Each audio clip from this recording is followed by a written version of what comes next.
8 सिद्धियां 9 निधियां उनके सामने आ गई, पर ऋषभदेव भगवान ने सबको ठुकरा दिया। क्योंकि जीव जब भगवान की तरफ आगे बढ़ता है तब भगवान उसे अनेक प्रकार के प्रलोभन भी देते हैं, सिद्धियां भेजते हैं कि यह असली वैरागी है या नकली वैरागी है पता करने के लिए। जब बालक रोने लगता है और माँ जब कार्य में व्यस्त होती है तो अनेक खिलौने उसके सामने पटक देती है कि शायद इन खिलौने में उसका मन लग जाए। और जब बालक खेलने में व्यस्त तो माँ अपने कार्यों में व्यस्त हो जाती है। लेकिन जब बालक सारे खिलौने को ठुकरा देता है और रोने लगता है तब माँ समझ जाती है कि ये मेरे बिना चुप होने वाला नहीं। तब माँ अपने सारे कार्यों को छोड़कर बच्चे को गोद में उठाती है। ठीक उसी प्रकार से प्रभु भी अगर भगवान के पास जब जीव आता है तो इन सिद्धियों का प्रलोभन भेजते हैं, और कुछ लोग तो इन सिद्धियों के खुनखुने में ही खेलने लग जाते हैं, इनमें ही। क्योंकि जब सिद्धि आती है तो प्रसिद्धि की कामना भी प्रबल हो जाती है। शायद ही कोई हनुमंत लाल जी की तरह कोई होगा जिनके पास में सिद्धियां सारी है, अष्ट सिद्धि नवनिधि के दाता, लेकिन सिद्धियों का उपयोग केवल भगवान की सेवा में किया। 8 सिद्धियां थी, अणिमा, महिमा, लघिमा, गरिमा, प्राप्ति, प्राकम्य, ईशित्व, वशित्व। अणिमा शक्ति के चमत्कार से जितना चाहो उतना अपने को छोटा बना लो। मसक समान रूप कभी धरी, हनुमंत लाल जी छोटे भी बन जाते। और महिमा शक्ति का चमत्कार, अपने आप को चाहे जितना भारी भी बना लो। कनक भूधरा कार शरीरा, सीता मैया का विश्वास जितना था कि मैया हमें छोटा भी मत समझो, इसलिए विशाल रूप बनाकर दिखा दिया। और गरिमा शक्ति के चमत्कार से जही गिरि चरण देहि हनुमंता, चले उसोगा पाताल तुरंता। पवन पुत्र जिस पर्वत पर अपना पाद प्रहार कर दें वह पर्वत पाताल में प्रविष्ट हो जाता। और लघिमा शक्ति के चमत्कार से इतने हल्के भी बन जाते कि जिस हनुमंत लाल जी के चरणों की ठोकर से पर्वत भी पाताल में प्रविष्ट हो जाते, वह हनुमंत लाल जी मंदिर मंदिर प्रतिकर शोधा। लंका में एक छज्जे से दूसरे छज्जे पे कूद रहे हैं तो छज्जा भी नहीं टूट रहा। इसीलिए जब जीव भगवान के पास आने को उद्यत होता है तो भगवान भी यह सिद्धियों के खिलौने भेजते हैं। जिसका वैराग्य असली नहीं वह तो इन प्रसिद्धि के चक्कर में इन्हीं खिलौने में खेलता रहता है। शायद ही कोई ऋषभ देव जी की तरह बिरले संत होते हैं जो इन सिद्धियों को भी ठुकरा देते हैं। और अंत में अरहन नाम के एक राजा ने ऋषभ देव भगवान के इस कार्य का अनुसरण करना प्रारंभ कर दिया और वहीं से ही जैन मत का आरंभ हुआ। राजा बने इनके बड़े पुत्र भरत, और ये इतने प्रतापी थे कि इन्हीं के नाम से इस अजनाब खंड का नाम भारतवर्ष पड़ा। इतने प्रतापी इनके 5 पुत्र थे।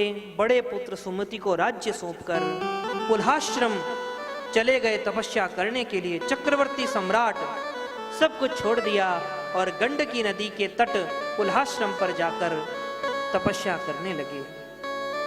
एक बार गंडकी नदी में स्नान करके सूर्य को अर्घ्य दे रहे थे, उसी समय एक गर्भवती मृगी जल पीने के लिए आई। सिंह की दहाड़ सुनी, घबरा गई मृगी और अपने प्राण बचाने के लिए जल में छलांग लगा दी। सोचा नदी पार कर दूंगी, नौका नदी पार नहीं हुई, बीच में गिर गई। उसी समय उसका गर्भ का प्रसव निकल गया। मृगी का बालक का शावक का जन्म हुआ। छटपटाने लगी, वह भी पानी में बहने लगी, पर उस मृगी का प्राणांत हो गया। लेकिन जब बालक जल में छटपटाने लगा, यह दृश्य जब भरत जी ने देखा तो मन में बड़ी ही दया उमड़ी कि अरे मेरी आंखों के समक्ष यह बालक डूबता हुआ जा रहा है, मेरा कर्तव्य है, मुझे बचाना चाहिए। उस बालक को बचाया, मृग शावक को, और अपने आश्रम में लेकर आ गए। हरी घास खिलाई, आग के सामने बैठाया, बालक स्वस्थ होने लगा। पर भरत जी के मन में आया कि अभी तक तो मैं अकेला था, चलो मेरे मन लगाने के लिए एक और आ गया। धीरे धीरे भरत जी उस मृग में इतने आसक्त हो गए कि अब दिन का आधा समय तो भजन करते और आधे समय में उस मृग का ही ध्यान रखते। और कभी जब नहीं दिखता तो ढूंढने लग जाते। और कभी कभी ध्यान पूजन भरत जी करते तो वह मृग का बालक आता, कभी भरत जी को चाटने लगता, कभी सूंघने लगता। भरत जी जब डांट देते तो बेचारा कान खड़े करके वहीं बैठ जाता। भरत जी ने दया करी, उस बालक को बचाया, पर दया फिर मोह के रूप में परिणित हो गई और अवस्था यह हुई कि धीरे धीरे जिसने चक्रवर्ती सम्राट को त्याग दिया, पद को त्याग दिया, वह राजा भरत एक मृग के प्रेम में पड़ गए। इसीलिए शास्त्र कहते हैं इस मन का कोई भरोसा नहीं, यह कभी भी बिगड़ सकता है, कभी भी अपने पथ से विचलित हो सकता है। और एक दिन जब उस मृग के बच्चे ने सजातीय मृग के झुंडों को जाते हुए देखा तो जाकर उसी में मिल गया। और भरत जी ने देखा वह मृग कहाँ गया, मृग कहाँ गया। दिन की बात थी, रात हो गई, रोने लगे। अरे किसी शेर ने तो उस मृग को नहीं खा लिया, कुछ उसने खाया भी होगा कि नहीं, उसका क्या हुआ। उसके दुख में, वियोग में इतने दुखी हो गए कि अंत में अपने प्राणों का ही त्याग कर दिया। और शास्त्र कहते हैं अंते मति सा गति, मरते समय जिसका चिंतन करते हुए मरोगे वही अगले जन्म में बनना पड़ता है। मृग का चिंतन करने के कारण राजा भरत अगले जन्म में मृग बने। लेकिन जो भी भजन पूजा पाठ तपस्या करी उसका भी प्रभाव रहता है। मृग तो बने पर उन्हें यह ध्यान में रहा कि मैं पूर्व जन्म में क्या था, समझ गए। जाते हैं मृग रूप में, सिंह के सामने जाकर खड़े हो जाते हैं कि भाई मुझे खा लो, पर जब तक प्रारब्ध है तब तक जीव मर भी तो नहीं सकता। और एक बार भीषण दावाग्नि जंगल में लग गई और उसी में जलकर मृग शरीर त्याग दिया भरत ने। और अगला जब जन्म हुआ तो इस बार अंगिरा गोत्रीय ब्राह्मण परिवार में भरत जी का जन्म हुआ। 9 भाई इनसे बड़े थे, ये सबसे छोटे थे। पुत्र सभी विद्वान निकले, भरत जी सबसे छोटे हैं। पिताजी ने सोचा कि भाई अब इसको भी पढ़ा लिखा के विद्वान बनाना है, तो बैठा कर गायत्री मंत्र सिखाने लगे। 100 बार बोला, पूछा पुत्र कुछ याद हुआ? कहा पिताजी अभी तो कुछ भी पल्ले नहीं पड़ा। 1 घंटे तक गायत्री मंत्र सिखाया और फिर पूछा पुत्र कुछ सुनाओ तो सही। कहा पिताजी मुझे मालूम ही नहीं आप 1 घंटे से क्या बोल रहे हो, मेरी नजर तो उस बिल में है जिसमें 100 चींटियां तो घुस गई है और कम से कम 200-300 बाहर निकल आई है। माथा पकड़ लिया पिताजी ने कि अरे ये तो पूरा ही जड़ है, इसके तो समझ में कुछ ही नहीं आ सकता, और नाम पड़ गया जड़ भरत। प्रसन्न हो गए जड़ भरत जी कि कोई बात नहीं, अब तो पागलपन की मुहर लग ही गई है, तो अब तो शादी होने वाली है नहीं और किसी भी झंझट में पड़ना है नहीं। समय बीतता गया, इनके भाइयों के विवाह हो गए और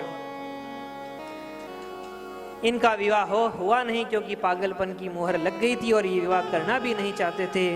माता पिता भी स्वर्ग सिधार गए, लेकिन इनकी जो भाभियां थी वो इनसे बड़ी ही ईर्ष्या करती थी, क्योंकि अब ये तो करते थे भगवान का चिंतन, इसीलिए हो रहे थे हर्ष पुष्ट मोटे ताजे, और इनके जो भाई थे वो करते थे संसार की चिंता, तो रहते थे हमेशा डेढ़ हड्डी के। इनकी भाइयों की पत्नियां सोचती कि हमारे पतियों को तो हम इतने पकवान खिलाते हैं फिर भी इतने कमजोर, और जो भी घर में बच जाता फेंकने के लिए वो खाते जड़ भरत जी, फिर भी मोटे ताजे। ऐसी बात क्यों है? क्योंकि जो भगवान के चिंतन में मस्त रहता है, किसी भी प्रकार की चिंता जिसे नहीं सताती, वह तो मदमस्त होकर ही तो रहता है। अरे एक बगीचे में माली कितना ध्यान रखता है पौधों का, पर फिर भी पौधे सूख जाते हैं, जल जाते हैं। उन हरियाली जो पर्वतों पे खड़ी है उनको जल देने के लिए कौन जाता है? वह हरियाली सदा हरी भरी रहती है। तुलसी मेरे बाग के सींचे ते मुरझा,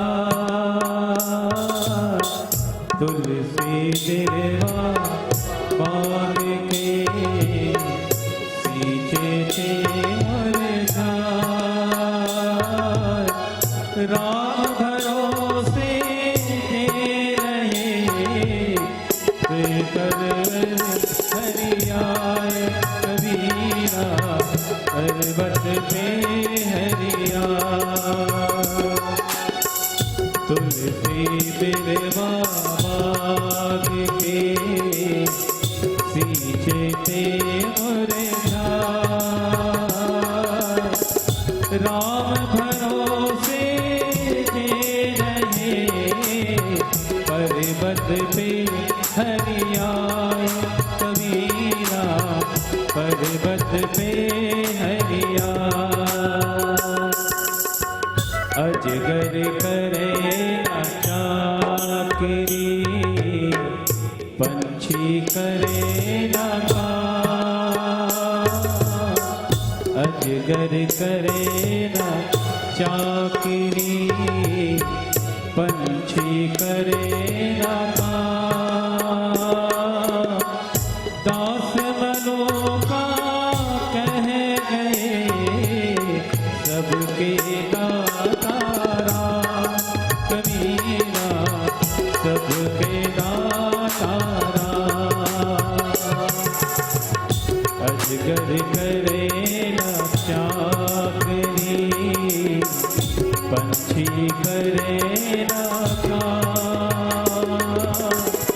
दास मनों का कह गए, सबके दाता राम। कबीरा सबके दाता राम।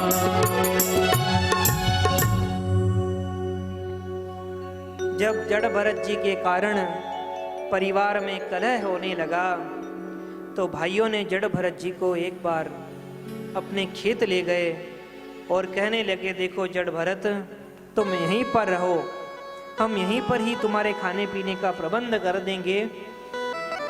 आओ हमारे साथ खेत में कुछ हाथ भी तो बटाओ। थोड़ा सा खड्डा करके बताया, देखो ऐसे अपने खेत को गोड़ना है ताकि हम बाद में बीज बो सकें।